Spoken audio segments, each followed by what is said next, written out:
انسان کی ساری بھاگ دوڑ، ساری تکن، ساری بے چینی آخر کس کے لیے ہے؟ روزی کے لیے اور نصیب کی تلاش کے لیے۔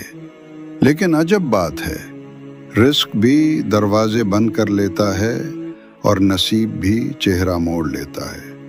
انسان سوچتا ہے شاید محنت کم تھی یا دعا کم تھی، مگر حقیقت یہ ہے کہ رزق اور نصیب دونوں کے پیچھے ایک ایسا راز ہے جسے بہت کم لوگ جانتے ہیں، اور وہ راز ہے درود پاک۔ حضرت واصف علی واصف فرماتے ہیں، برکت محنت میں نہیں، نظر کرم میں ہے، اور نظر کرم درود سے ملتی ہے۔ رومی کہتے ہیں، جب دل بکھرا ہو تو اسے جوڑنے کے لیے صرف ایک نام کافی ہے، محمد کا نام۔ یعنی جو شخص درود پڑھتا ہے وہ اصل میں اللہ کے محبوب سے رشتہ جوڑ لیتا ہے، اور جب یہ رشتہ جڑ جائے تو تقدیر کی راہیں کھلتی ہیں، رزق کے دروازے کھلتے ہیں اور دل کے اندھیرے مٹ جاتے ہیں۔ بھائیو، سوچو ذرا، اگر چابی غلط ہو تو دروازہ کھلتا ہے؟ ہم ساری زندگی غلط چابیوں سے رزق کے دروازے کھولنے کی کوشش کرتے رہتے ہیں۔ حرص کی چابی، دنیا داری کی چابی، رشتوں اور تعلقات کی چابی۔ مگر اصل دروازہ اس وقت کھلتا ہے جب ہم درود پاک کی چابی استعمال کرتے ہیں۔ واصف صاحب فرماتے ہیں، جو درود پڑھتا ہے وہ صرف کلمات نہیں پڑھتا، وہ اپنی تقدیر کے تالے توڑتا ہے۔ ہزاروں درود ہیں، لیکن کچھ درود خاص ہیں۔ درود ابراہیمی جو ہم نماز میں پڑھتے ہیں، یہ رزق کی کشادگی کا سبب ہے۔ درود تاج جو دل کی گہرائی سے پڑھا جائے تو نفس کے طوفان کو خاموش کر دیتا ہے اور نصیب کو جگا دیتا ہے۔ ایک بزرگ نے کہا، میں نے برسوں محنت کی مگر رزق میں چین نہ ملا۔ ایک دن ایک مرشد نے کہا، بیٹا، ہر روز 100 مرتبہ درود پاک پڑھا کرو، اور پھر دیکھا کہ جہاں دروازے بند تھے وہاں سے رزق بہنے لگا۔ واصف علی واصف کہتے ہیں، کچھ لوگ نصیب کے سونے کا رونا روتے ہیں، حالانکہ نصیب کو جگانے کا راز ان کے ہونٹوں پر ہے۔ ہاں، درود وہ ذکر ہے جو قسمت کو جگاتا ہے۔ وہی لڑکا جس کے رشتے نہ ہو رہے تھے، جب درود کا معمول بنایا تو اللہ نے اس کے لیے راہیں کھول دیں۔ وہی تاجر جس کا کاروبار ڈوبا ہوا تھا، جب درود کے ساتھ دکان کھولی تو گاہک ایسے آنے لگے جیسے بارش کے قطرے۔ درود کا اصل راز جانتے ہو؟ اصل راز کیا ہے؟ درود محض لفظ نہیں، یہ عشق ہے، یہ نسبت ہے، یہ اللہ کے محبوب صلی اللہ علیہ وسلم کو یاد کرنے کی وہ کیفیت ہے جس پر فرشتے بھی ناز کرتے ہیں۔ رومی کہتے ہیں، جب تو درود پڑھتا ہے تو سمجھ لے تیرا دل آسمان کی طرف پرواز کر رہا ہے۔ واصف فرماتے ہیں، درود دراصل وہ راستہ ہے جو بندے کو محبوب تک اور محبوب کے ذریعے خالق تک لے جاتا ہے، اور جب خالق راضی ہو جائے تو رزق بھی وسیع ہوتا ہے اور نصیب بھی جگمگا اٹھتا ہے۔ عملی سفر۔ اگر تم چاہتے ہو کہ رزق تنگی سے نکلے، نصیب جگے اور دل کو قرار ملے، تو ایک چھوٹا سا معمول اپنا لو۔ صبح اٹھتے ہی دن کی ابتدا 11 مرتبہ درود ابراہیمی سے کرو۔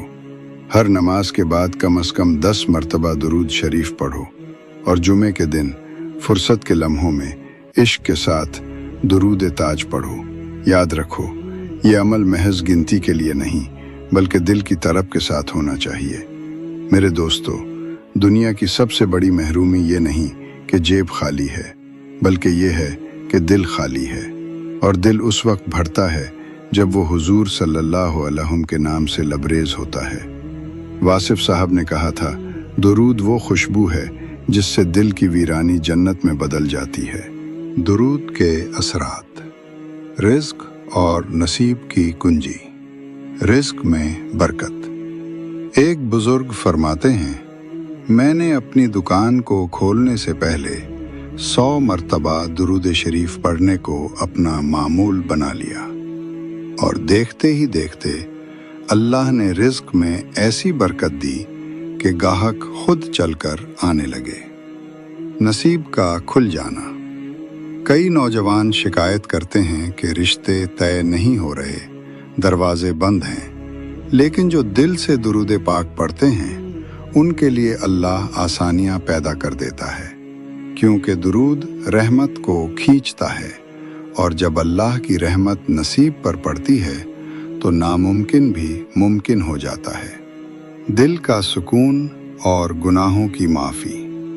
درود شریف دل کو سکون دیتا ہے، اور جب دل مطمئن ہو جائے تو محنت میں لگن پیدا ہوتی ہے، اور یہی لگن نصیب کو جگا دیتی ہے۔ اگر آپ چاہتے ہیں کہ آپ کا رزق وسیع ہو اور نصیب روشن ہو تو یہ معمول اختیار کریں۔ ہر نماز کے بعد کم از کم 11 مرتبہ درود ابراہیمی پڑھیں۔ صبح یا رات کو تنہائی میں بیٹھ کر دل سے 100 مرتبہ درود شریف پڑھیں، اور ہفتے میں ایک دن جمعہ کے دن ممکن ہو تو درود تاج پڑھیں۔ یہ معمول صرف ایک عادت نہیں بلکہ ایک ایسا روحانی سفر ہے جو انسان کو اندھیروں سے نکال کر روشنی میں لے آتا ہے۔ حقیقت کا ادراک۔ یاد رکھیں، درود پڑھنے والا اصل میں اپنا فائدہ خود کرتا ہے۔ اللہ تعالیٰ کو ہماری عبادت کی حاجت نہیں، لیکن اللہ نے اپنے محبوب صلی اللہ علیہ وسلم کے ذکر کو ایسا مقام دیا کہ جو بندہ یہ ذکر کرتا ہے اس کی پوری کائنات بدل جاتی ہے۔ اسی لیے اولیاء فرماتے ہیں، جس کی تقدیر سوئی ہوئی ہو وہ درود شریف سے اپنی تقدیر کو جگا سکتا ہے۔ یہ میرے بھائیوں اور بہنوں، اگر آپ کے گھر میں تنگی ہے، کاروبار نہیں چل رہا، رشتے نہیں بن رہے، یا دل کے اندھیروں نے سکون چھین لیا ہے، تو ایک بار اس درود کو آزما کر دیکھیں۔ انشاءاللہ آپ کی زندگی میں وہ روشنی اترے گی جو کبھی بجھ نہ سکے گی۔ آئیے سب مل کر حضور صلی اللہ علیہ وسلم پر درود پڑھتے ہیں۔ اللہم صلی علی سیدنا محمد وعلی آل سیدنا محمد وبارک وسلم۔ اللہ تعالی ہمیں درود پاک کی محبت عطا فرمائے، ہمارے رزق کو پاکیزہ کرے، ہمارے نصیب کو روشن کرے، اور ہمیں اپنے محبوب صلی اللہ علیہ وسلم کی قربت نصیب فرمائے۔ آمین یا رب العالمین۔ آئیے سب مل کر یہ خوشبو اپنے دلوں میں اتاریں۔ اے اللہ، ہمیں اپنے محبوب صلی اللہ علیہ وسلم کی محبت دے، درود کی لذت دے، ہمارے رزق میں برکت دے، اور ہمارے